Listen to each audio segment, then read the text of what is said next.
Well, here we are at Museum of Modern Art, and believe it or not, it's the Club 57 show. I was one of the founding members of the club, and it's a real honor to be here after being in a church basement in the 70s for so many years. If you really want to get an idea of what the scene was like, you can stand in front of this wall of photographs and pretty much get the feeling. We were having fun, we were being transgressive. Here, all of these scenes converged. We had John Waters, we had School of Visual Arts. A lot of us went to School of Visual Arts. A lot of us met in San Francisco. So we all converged, and we were the rejects, and we had to find a place to play. We weren't fitting in the punk scene. We weren't fitting in the gay scene. So we kind of had to make our own scene. This is Club 57. This is the door of the Polish church. Right here, now it's a mental health center, which kind of like makes sense to me because it was quite a mental institution when we were there. Unfortunately, so many of these people are not with us today, so it's bittersweet. Darling, how are you? Oh, sure, thanks for asking me. It's always the kids in the basement. The first time I ever went to the club, we had been rehearsing for New Wave Vaudeville at Irving Plaza, and Susan Hannaford and Tom Scully said, Frank, do you want to go down and see this little club, this space that we're thinking about putting the Monster Movie Club in? And I said, sure. So we went down there, and I was like, where am I? There was a gate, and you had to go this little lock. It was dusty, and there were cobwebs everywhere. And Susan said, well, what do you think, Frank? And I said, paint it black. And we did. And that's, I think we opened like within 2 weeks. We had many performances. This one is the Lady Wrestling Night. This was an offshoot of the Ladies Auxiliary. They would meet every week, and they would discuss issues and what they wanted to do. They would, I'm sorry, that's Wendy Wild with her breast. They would score on who they had slept with that week, and they would get points. And if they slept with a gay guy, they got extra points. This was the Ladies Auxiliary here, and they started a group called Pulsalama.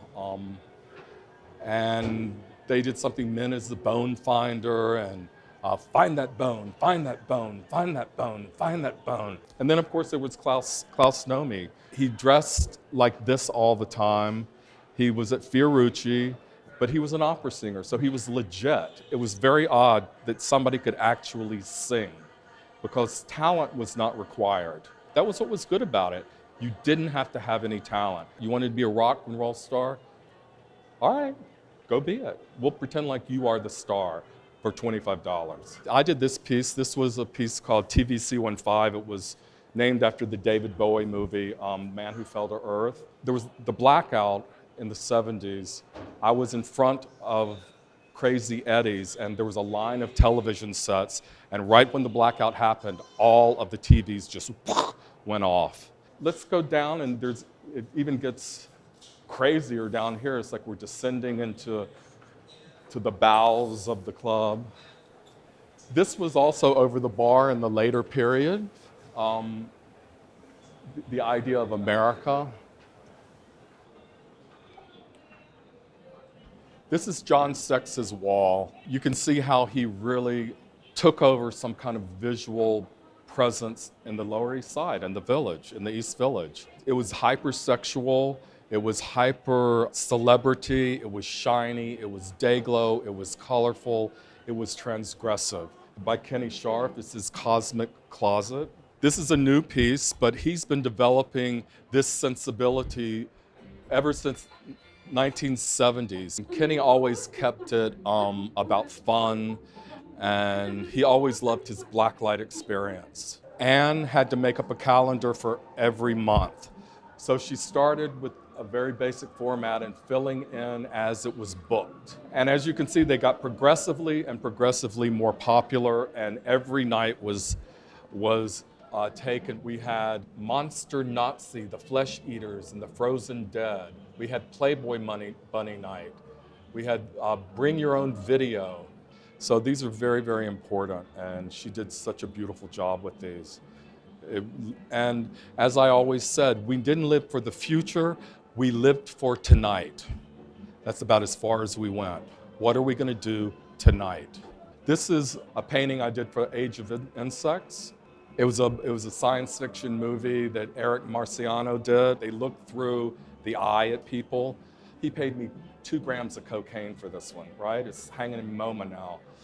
I want at least 2 more grams. These are Kenny's paintings. I first saw Kenny's paintings, and I was like some, black and white heavy duty kid, and he was making these paintings, which were, what are you doing? What are these? This was very LA. Kenny was from Beverly Hills, and he brought that with him. He always had a different edge, a very California vibe. I love these paintings. Another aspect of the club was theater started happening there. There was performance, there was film being shot there, and then theater people started coming down there. Scott Whitman and Mark Shaman, who went on to write Hairspray and many other great musicals. They started there. My favorite one was Trojan Women. It was a musical, and it ran forever. It was so popular, it really started bringing a lot of star power into the club. They would line up.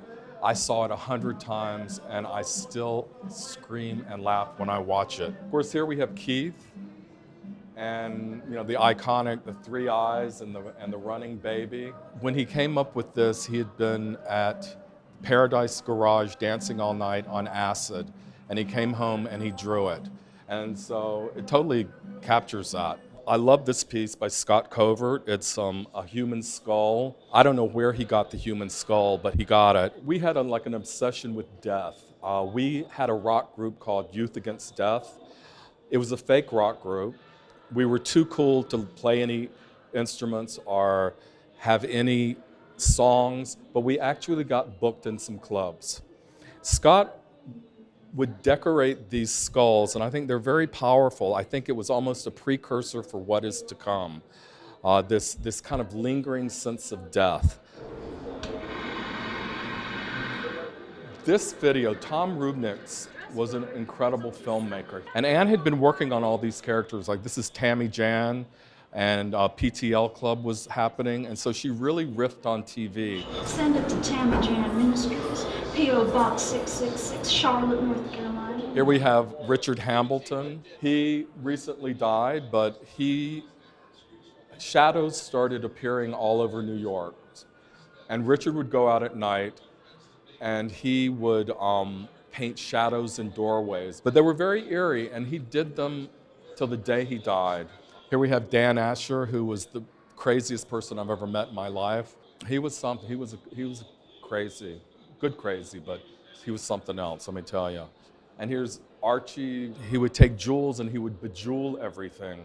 And at this time, you have to understand that minimalism and conceptual art was what was happening.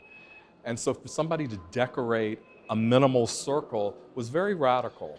Here we have Bruno Schmidt and Peter Christoph. We were all in art school together, but as you can see, things became very sexual. It was the end of the sexual revolution right before AIDS hit.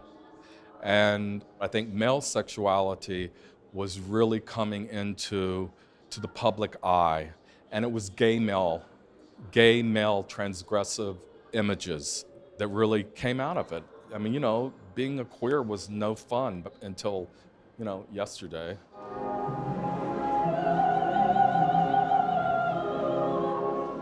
You should come and see the show.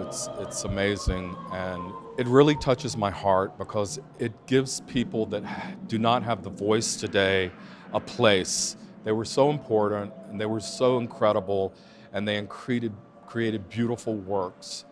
And thanks to Ron, thanks to Sophie and Ann Magnuson, John Epperson, they put this together, and I think you really get a feeling for the club in this space.